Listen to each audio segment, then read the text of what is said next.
Everybody, welcome back to another edition of Let's Talk Ghosts. And quite frankly, I need to apologize. I've been sick for a couple of weeks, and we were late getting episodes out because, well, it's hard to talk when you're coughing like a son of a bitch. So I'm still a bit sick, but not like I was. She's Yeah, I'm just sick. I'm sick in the head, which is true because it's a nasty head and chest cold. At least I think that's all it was. But anyway, while I've been sick, I've been watching way too much YouTube and stuff. And honestly, I'm tapped out when it comes to watching YouTube content right now. It's all the same. Yeah. It's all the same, and I'm tired of it. And even watching some of the debunkers who usually I find joy in watching, just not into it. Like, no. Yeah. So today we thought we would take a different angle on some stuff and actually look at one of the sites we hear so much about. And the one that we want to talk about is the Ancient Ram Inn. Right. Now, we know everybody and their dog that lives in England and the UK area has been there or wants to go there. Big groups, even from America. I hate saying America, I should say the United States. They go there. I mean, we know Ghost Adventures have been there. Ghost Hunters have been there. Ghost Hunters International have been there. And recently Destination Fear or whatever they're called now, Project Fear has been there. Sam Colby. All of them. They've all been there. Yeah. And they all carry on about these experiences. And honestly, some of them are so over the top, I just don't know if I believe them. Well, I don't believe them. But anyway. I don't believe them. I don't believe them for nothing. I have seen videos of people have gone there and absolutely nothing happens. Not a thing. And so we thought we would take a look. And so there are things that people need to know. And, you have to know the history, fact, versus the legends that have come around. Yeah. Now, this place was built in 1144, 1145. That's a long time ago. And it was initially built as a home for, they said, masons and the vicars that had a church across the street kind of thing. So it was like a vicarage. And then those damn vicars. Those damn vicars, they're just evil fuckers, yeah. And then it became like a bar, not an inn, but a bar, a place where people would come, and I don't know what year this was, but people would come, they're traveling, they needed a place to stop and eat and warm by the fire or whatever. And they came. Yeah. And that's where some of the stories may have started. Now, it's kind of like going, having a campfire and sitting around telling ghost stories. Not necessarily saying that all these ghost stories or whatever they were talking about were about that building, but they're talking about stuff. People like to talk about ghost stories, and then that's been going on forever. So little bits here and there. But in 1968, everything changed. What happened in 1968? Yeah. Say it with me. John Humphreys bought the inn. Yes. Yeah. Good old John. So when he bought the inn, that is when all the stories came. And honestly, he was such an eccentric guy, He was a very odd fellow. And I think he made up a lot of the stories because he needed a way to pay for this building and make a living. He opened the inn to paranormal investigators.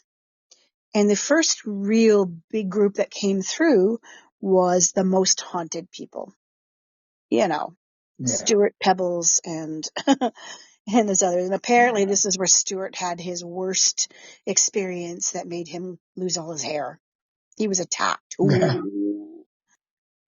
all you see in the video of him being attacked is his legs, because somebody's standing. I think somebody else is standing in front of him. I don't know, but it was big drama at the time, because you got to remember, I mean, paranormal stuff was new, way new back then. Yeah. So they're doing stuff. And this is when these ghosts suddenly had become violent. They were never violent before, apparently. Yeah. All through all the stories that John Humphreys had told, they were never violent before. It was just when Most Haunted showed up, because I guess nobody liked Stuart. I don't know. He's kind of my favorite of the bunch, but he wasn't. He was attacked, supposedly. Anyway, some of the worst places apparently for paranormal activity in this place is the bishop's room, the witch's room, the basement, and then the bar area. Well, most of the stories we hear lack any historical evidence. Yeah. No proof. No There, proof. no, there are no records of a witch being burned at the stake in the entire area. Yeah. So this supposed witch who was hiding out at the inn until she was dragged out to be burned at the stake is not true. There was no witch. Yeah. There's no evidence of any ritual sacrifice in the area. There's no evidence of children. They say they found these bones, these small bones. They were never sent off for verification. They were never sent off to a scientist to determine if they were in fact human. In fact, there is a good deal of discussion that they're probably small animal bones, which is possible. Well, they found them in the fireplace. Go figure. There was in the fireplace and in a few other places, but yeah, there's no evidence that any children were sacrificed here or killed here. Barbecued. No children barbecued, I'm sorry. They talk about hearing noises and things up on the second floor. Up on the second floor, we're on the second floor. But the second floor is street level. The first floor you have to go down a ramp to get into. Yeah. And that's like the basement sort of. That's the main level. Too. So the second floor, when they talk about, I think Sam and Colby had, oh no, we're hearing girls and there's no way there could be girls. Well, according to one source, Beardo, he said when he was there, now we did watch several videos, and this is one that he commented on. One time he was there was a sign up that said, when you are here for a paranormal investigation, keep the lights off and the curtains closed, because the youth like to come around and make, jokes. In fact, he said there was one time he heard voices outside, so he opened the curtains and there were two faces staring back at him, and they were not faces of ghosts. They were two teenagers laughing at him. So up on the second floor, we hear voices. Of course you do. You hear them because they're outside. I know. So yeah, there's a lot of that. He also says that the way people are treated is differently. He and some, local small groups, they get sent a PIN code to open the doors, to unlock the doors. The gate. Or the gate, whatever. I mean, still, there's nobody there. But these great big American groups, I'm thinking he's meaning the television people, mostly, probably the YouTubers that have huge followers as well. They get met by the owners on site, and they're walked around, given tours, told the ghost stories. Why? Do you think it's because they know they have a big audience and they're going to get more visitors paying to come and see? Yeah. You think? Maybe? Yeah. I think from the few different videos that I saw of people saying nothing happened while they were there, we know that ghosts don't perform on demand. But we also know that not every place is haunted just because it's old. And I do believe that this place is not as haunted as everyone is saying. Do I think there might be spirits there? Maybe.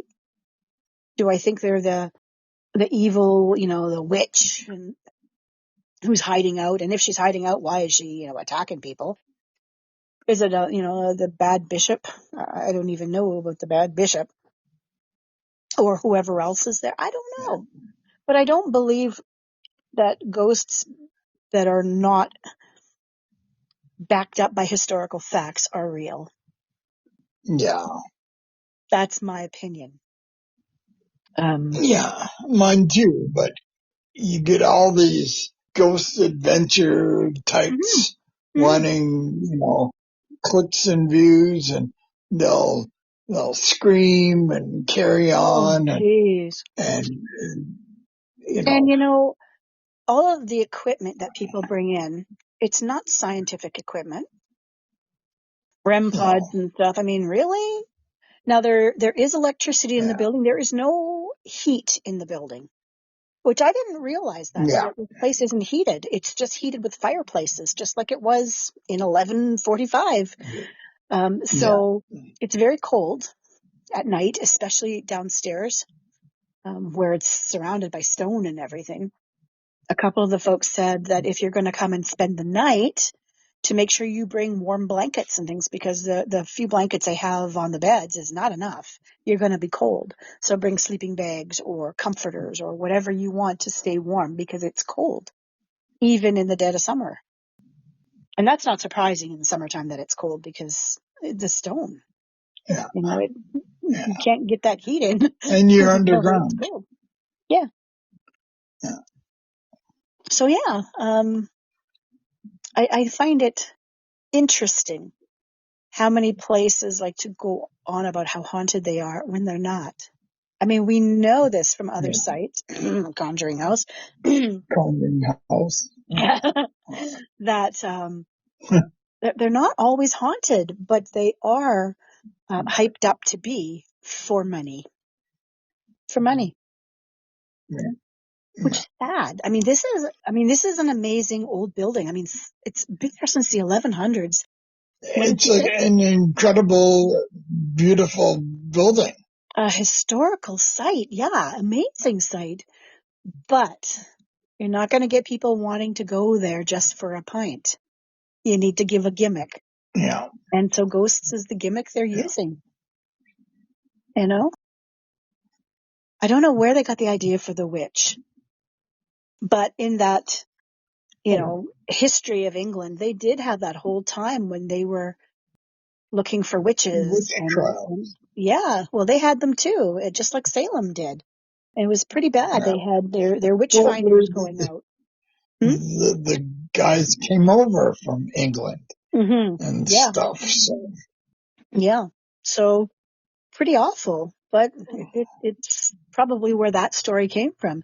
I don't know where the stories yeah, of the ritual sacrifice. Of course, everybody thinks, if religious people are bad, they must be Satanists and they must be sacrificing people. And so, these stories just yeah, evolve over the years. And it sounds like, I mean, John Humphreys and his succubus and incubus, I think he was wishful thinking because, horny old dodger. well, he was an old fart with probably not a whole lot of attention, I mean, obviously he was married at some point because he has kids who now own the Yeah, place, but I think he was wishful thinking about the succubus and the incubus and stuff. yeah, Oh, that's funny. I think that's really funny, but where would they have come from? Truly. yeah, Where in the history did they come from? No, there's no history of demonic stuff going on there. That's all John's imagination to get people to come there. I mean, I'm sure he got a lot of people staying overnight wanting to experience, one of those sex demons. yeah. So, yeah, Well, interesting. look at who Zach laid in the bed. Mm. Yeah, yeah. Didn't they do some sort of a pagan ritual in the basement of that? Was that the Yeah, site too? yeah, Yeah, with yeah. the lady, whatever her name was, the witch and the warlock dude. Lady Snake. Yeah, and the warlock Yeah, fella. Yeah. I mean, really, anything to make it just seem more and more and more. And then people, especially fans of the paranormal, which of course we are, but I mean, people see some of that stuff on television and how it must be true. It must be true because it's on television. Yeah. And Ghost I Adventures read it had on the internet notes. Ghost Adventures had a really good reputation for a while until, when people started calling them out. But they didn't do that in the beginning. Nobody was really calling them out. It was just entertainment. They've always been fake. They've always been fake. But nobody called them out. People might have said so, but they never really had a great, big, huge thing about it. Now people have no problem saying, Zach, you're being a fake. I saw a video on, it was just a short one. I don't even know who it was, but they were talking about how, and again, they couldn't confirm it was Zach's voice or not, but it sounded like it, where he's telling somebody to put a string around his ankle and then on the tablecloth and to pull his leg and the tablecloth would move. And his hands are up. Nobody could see that. So, everybody would assume the tablecloth moved. I can't remember what site that was, but it was interesting. I mean, they do all kinds of things under the table where you don't see them, right? So we thought what we're going to do over the next little while probably is take a look at some of these bigger sites that have gotten all this attention for being haunted and actually look at them, go into the history, see if we can find anything to back it up.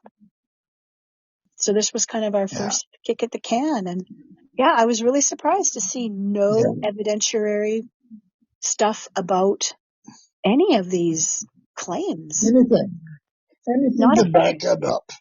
Not one single thing to back any of it up. So if anybody sees or has actually seen something real about the witch, the bishop, the this, the that, whatever, please share it with us. But I don't think this place is as haunted as they say. Do I think it might be haunted? Yeah, maybe. I mean, it is from, mid 1100s. So if they have anything that's be residual, maybe. I mean, there could be a waitress hanging around or something, some barmaid from, what are they, serving wench from way back when? I mean, you never know. But are they malicious? Are they demonic? No. I don't think so. So maybe it's haunted with other stuff, just not the big stuff that everybody's saying. Because I don't believe that for a second. Would I want to go there? Yeah, I still would. But mostly for the archaeological. Yeah, for me, mostly for the archaeological stuff, the history.